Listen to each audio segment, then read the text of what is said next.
What's going on, everybody? Welcome to another episode of the Moments True Podcast. I am your host, Jason Rumber, and we're going to have a discussion here, guys.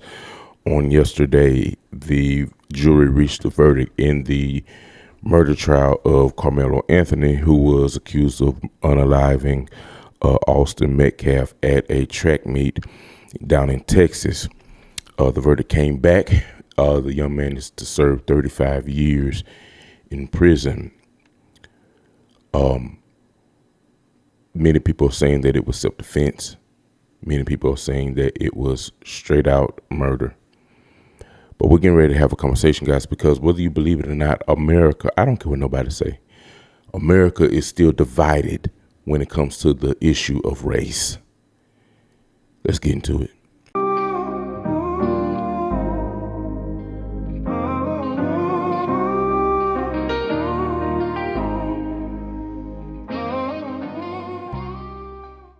Hey guys, quick announcement. Don't click off. We're getting ready to go right back into the video. Quick announcement. Before we get started, man, I'm going to ask you, if you have not, please like and subscribe to the channel, like this video, and also comment in the chat and let me know what you think about today's issue and today's topic. We'd love to interact with you. Also, if you would like to support the channel, you can do so one or two ways: through Cash App or PayPal. I'm putting the information up right now on the screen. Guys, know that Jesus loves you, I love you, and you are truly blessed. Let's get back into the video. And it is 35 years is the sentence, not under passion. 35-year sentence for Karmelo Anthony, eligible for parole after serving half of that time. So, wow. there is the sentence. What's your reaction? There's the sentence. Wow. Again, I'm coming from a unique perspective. I was a prosecutor. I have prosecuted people that have killed people, that have harmed children, that have harmed babies. I have defended people that, have killed multiple people. I have a death penalty case that I'm a part of right now. And I will tell you, in my 17 years, I think these set of facts, a jury coming to the conclusion that 35 years in prison is an appropriate sentence, is quite incredible. It's quite incredible. I'm slightly blown away. I will tell you that it's important that we always remember here in Texas that you have a range of punishment. The range of punishment for a murder conviction is anywhere from 5 years to 99 years or life. And regardless of the sentence that you receive, in the state of Texas, you are required to serve half of your sentence or 30 years, whichever is less. Mm-hmm. So in this particular instance, he's sentenced to 35 years. Before he becomes eligible for parole, he will have to serve half of that sentence. What is that, 16 and a half years, 17? Guys, welcome back to the channel. That was the clip that I wanted to show y'all about the verdict coming in. Now, you gotta remember, guys, first and foremost, this issue is terrible twofold, because you have two young people. One lost their life. The other is now lost to the prison system, and will have to serve at least a mandatory sentence of at least 17 years before he can even be brought up for parole. Now, this right here is on the heels of the verdict for Mr. Rick Chow, who was accused of unaliving and murdering a young teenage man named Cyrus Carmack Belton in South Carolina. That happened in 2023, but he just had his trial and verdict on June the 1st, which he was found not guilty. Mr. Rick Chow being an Asian man, and the young man Cyrus was a young African-American teenager. He accused him of stealing a 50-cent water bottle or $1 water bottle out of the grocery store. Mr. Rick Chow chased this young boy 100 yards away from the store and shot him in the back. And even though no water bottle was found on Cyrus's person, no water bottle was found in his bag, the country was split down the middle.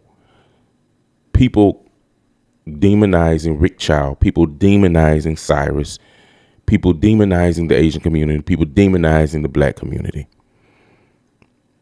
And the dust has still not settled from that. And here we are about a week and a half later, the verdict for Karmelo Anthony, a young African-American male who stayed trial for unaliving Austin Metcalf, a young Caucasian white American male, in which Karmelo was found guilty. And the racial tension, racial battle lines have been drawn. Now, it is well documented on this channel that I have spoken out on the African-American experience here in this country. But I want y'all to understand something. Whenever we as a people, when I say people, I'm not just talking about African Americans, I'm talking about people in general, humanity. Whenever we try to make strides to work together, something always happens to try to set us back. It is well documented about race in America. It's well documented. From slavery to the Civil War to Reconstruction to the rise of the Klan to the rise of the Panthers, the Civil Rights Movement, the terror scenes of churches being bombed, African American churches being bombed, men, women, children being lynched, dogs being sucked on people, water hoses, and police brutality. All the way up to now. And as a Christian, as an African-American Christian, I try my best to see things from all sides of the spectrum. I try my best not to become emotionally involved. I do have strong reservations about certain things. And let's be honest, it was a all-white jury in the Karmelo Anthony trial. Not one person of his peers was present on the jury panel. And when you see that as an African American, when you see that, you already know what type of time it is. Did Karmelo Anthony do the act? Yes, he did. But context matters. Was it self-defense? I don't know. I still say that there is no type of justification for taking a life.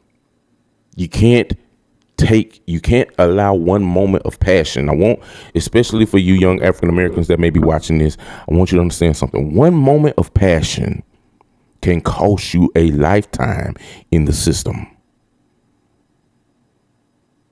It should have never happened. Sometimes it don't matter if Austin was pushing the envelope with Karmelo, we don't know the true context because it's so much hearsay going on. But nothing is worth taking somebody's life. Just like the situation with Rick Child. Rick Child made a choice to chase down Cyrus. He made a choice.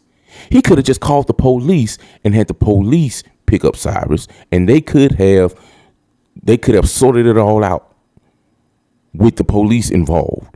But he made a choice to chase down this young man because in the eyes of Rick Child, Cyrus' life meant nothing to him.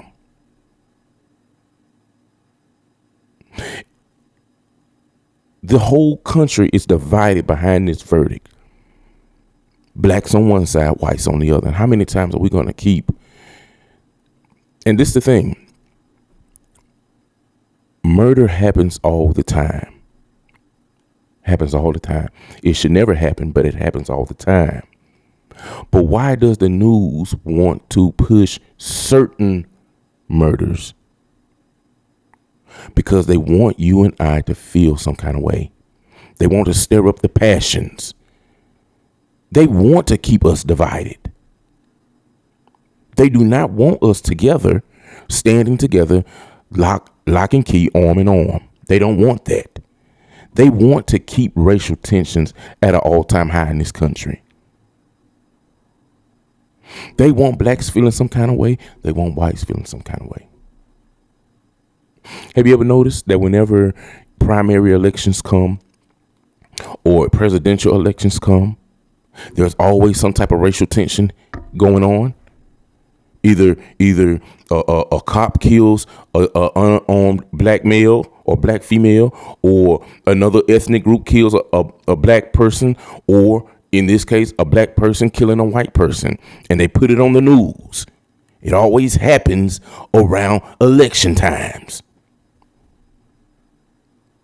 because they want you and I to dance to the beat of their drum. My heart goes out to the family of Karmelo Anthony. My heart goes out to the family of Austin Metcalf.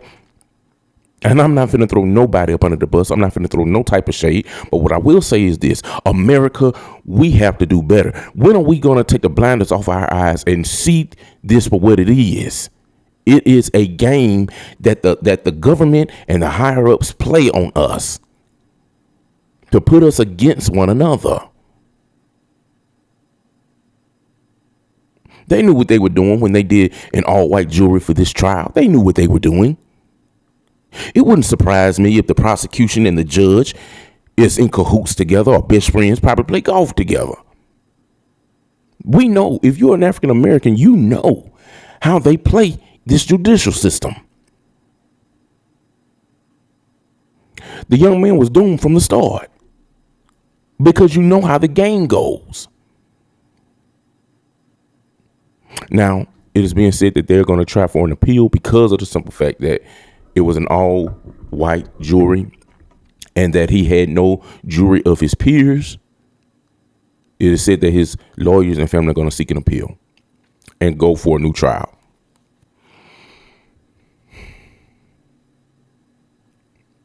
But I will say this: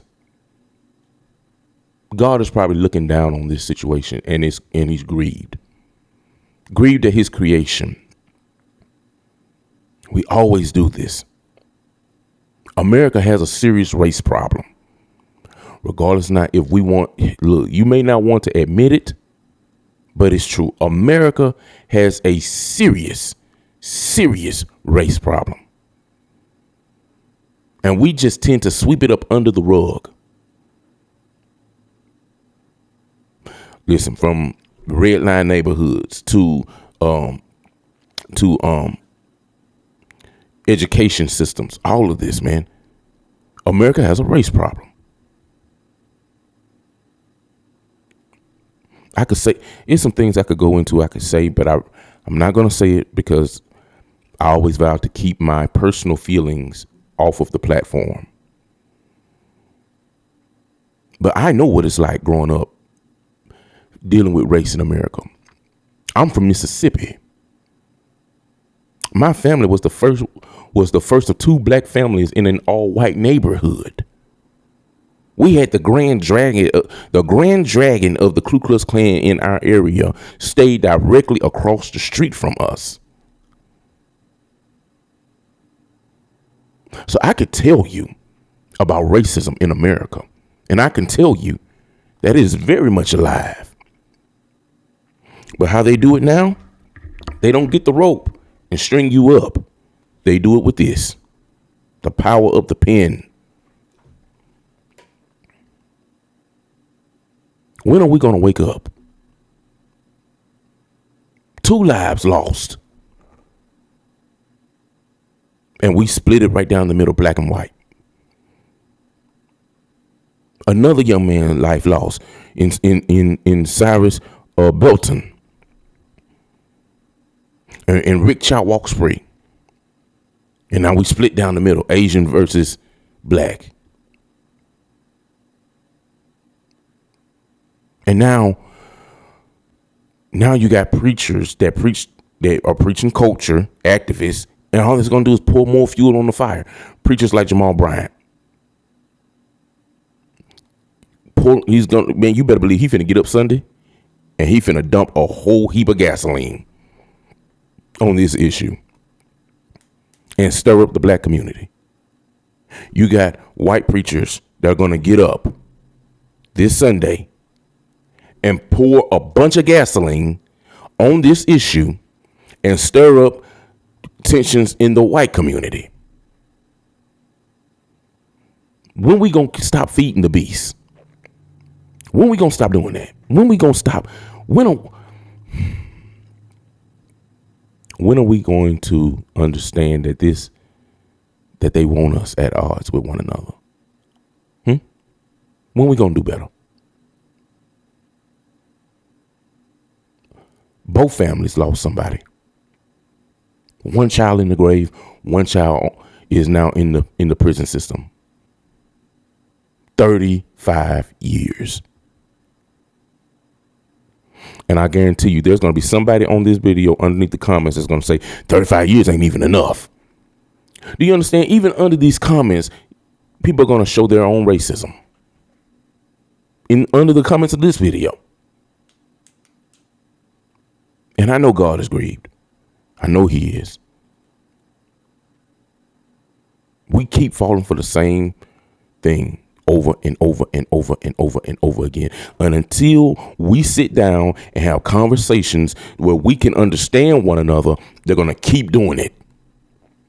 They're going to keep doing it until we begin. You know how racism is spreaded? It's spread through teaching. We teach our children to be racist. And then they give birth to situations like this.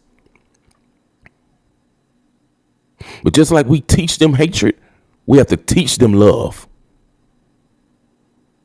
so that we can have a generation that doesn't look at race and color.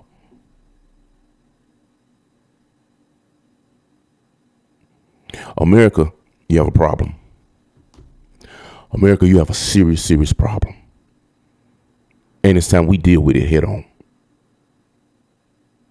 Y'all let me know in the comments what y'all think about this issue. Let's have a conversation. I love you guys. Pray God bless on each and every last one of y'all. Pray that you enjoy the rest of your day. Till next time, this is Brother. Remember, know this, that you are truly blessed in Jesus' name. And we are out of here.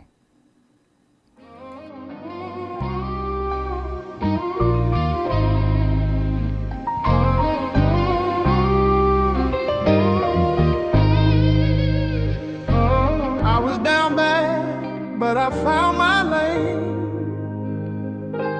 Had to hustle hard just to break them chains. Never asked